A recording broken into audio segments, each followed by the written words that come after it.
This is the conclusion to the case of the biting decision, an Aggie McPherson mystery, and a shorthand Mistle tale. Sitting in Reverend Taggart's presbytery later, Aggie explained, "His name is Cordell Hull." Aggie smiled with an unmistakable ridicule. "He's a deputy wizard in a hate group called the Silver Shirt Brigade." Taggart blinked at the weird combination of words. "A what?" "A deputy wizard. You would think that wizard was a holdover from the KKK, but the deputy part probably came from some Wild West bullshit mythology." "Wait," Taggart shook his head. "Are you saying my church is being targeted by the Ku Klux Klan?" The ridicule dropped away from Aggie's face to leave a hard mask. "I'm afraid it's much worse than that. The Silver Shirt Brigade has a history going back to before World War II. They had ties to Nazi Germany and acted as a fifth column in the United States. They were continually thwarted by Jewish citizens, though, led by a man named Leon Lewis. So Der Fuhrer sent a Gestapo agent and his foremost occultist, a man named Dethridge, who inducted the Silver Shirts into the Nazis' esoteric teachings of the dragon. The idea was that Dethridge, as Hitler's foremost expert on the occult, would teach the Silver Shirts enough magic that they could lead an uprising and make sure America didn't enter the war. That's preposterous. Is it any more preposterous than a lycanthrope leading a church in the middle of the city? Taggart, like most people, didn't consider his own existence particularly strange, but after a moment of thought replied, "It was not." Aggie shrugged off the interruption. "Part of the plan was recruiting special individuals, such as yourself. I mean, you know, the Aryan ones. Even so, you can imagine how well that went." Taggart thought about his grandmother and her strong loyalty to all her family, regardless of color, size, or creed. "Not well." "No. When attempts at recruitment only led to Silver Shirts being slaughtered, they placed them on their list of racial enemies. They've been hunting Lou Garou ever since." Aggie yawned, then continued, "Fortunately, they've been spectacularly bad at it. For years, they've been led by an incompetent named Yar Schwinn, who is delusional as he was charismatic."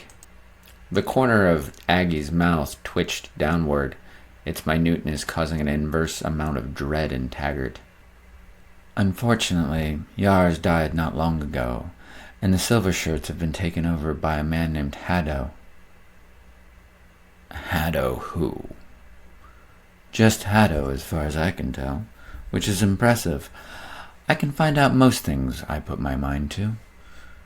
But he's clearly very dangerous." "Why do you say that?"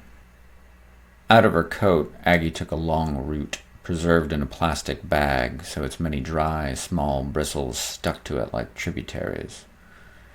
It reminded Taggart of the broom his mother had disciplined him with, but being near it caused him a pain that forced him to reflexively take a step back. Aggie frowned again, as if Taggart's reaction confirmed a grim hypothesis. "It's wolfsbane.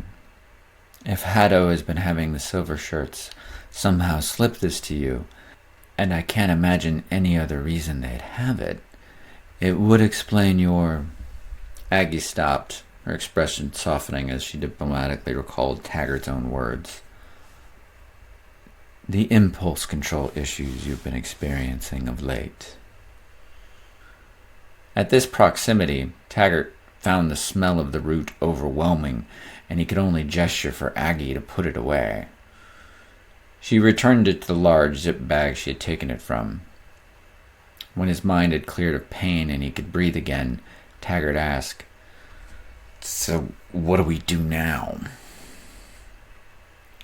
For the first time since the conversation began, Aggie gave Taggart what he felt was a genuine smile, one that said, "I'm so glad you asked." "Well, the police can't do anything. The bomb threat was from me, obviously. And there's nothing illegal about the arsenal that Cordell had in his van. So the police won't be able to act until there's a verifiable crime." Taggart brought his eyebrows together, which had become slightly bushier since the wolfsbane's appearance. "So why are you smiling?" "Feel like getting your claws wet, Reverend." "Excuse me?" "The Silver Shirts have a headquarters, a clubhouse, really, outside the city. They call it Boond House. A place where they get together, drink, and sing songs to the superiority of purebloods. They have a members' meeting every month that almost all of them attend, especially Haddo." Taggart's eyes narrowed with suspicion. "What are you suggesting?" "They tried to expose you and killed dozens of people in the process. I say you return the favor." Aggie spread her hands, the brightness of her smile never dimming. Taggart stood up straight, feeling his shadow gain strength. "You're suggesting I go to this Boond House place during one of these meetings and murder everyone there?" Aggie brought her eyes back to Taggart. "Well, how many you murder is up to you." Taggart leaned forward so his eyes were level with the shorter woman's. "Are you serious?" Aggie's smile fell away and she leaned forward to be inches from Taggart. "Yes." Taggart stepped back. "Miss McPherson, what you're suggesting is literally against everything I teach in my church. It stands against the most important teachings of Christ." Aggie cocked her head slightly, violet eyes narrowing on Taggart. After a long consideration, she replied, "Isn't there something in there about protecting your flock, Reverend?" Taggart opened his mouth to reply, but Aggie continued, "They used you in a terrorist attack. Do you think they're going to let you alone now that you're still alive? That van up the street says otherwise, and the next people you slaughter may be your own congregation." "I will not murder fellow human beings because they make threats to me and mine. To grant us that we, being rescued from the hand of our enemies, might serve him without fear." Luke 1:74. "Is it murder if it means justice for all those people that died on Flight 247? Even if getting rid of these fascist assholes makes the world a better place, guarantees the safety of your congregation?" "Violence cannot guarantee anyone's safety. Violence begets violence." "If Haddo provoked a transformation from you once, he can do it again." "There are members of my flock that know the truth about me. All of me. Now that we know how they did it, we can be watchful about any trespasses in the future." "Taggart, people are dead. They're dead because of what the Silver Shirts did to you. And Hull's presence shows they aren't going to give up. Unless we do something to stop them, they will come for you.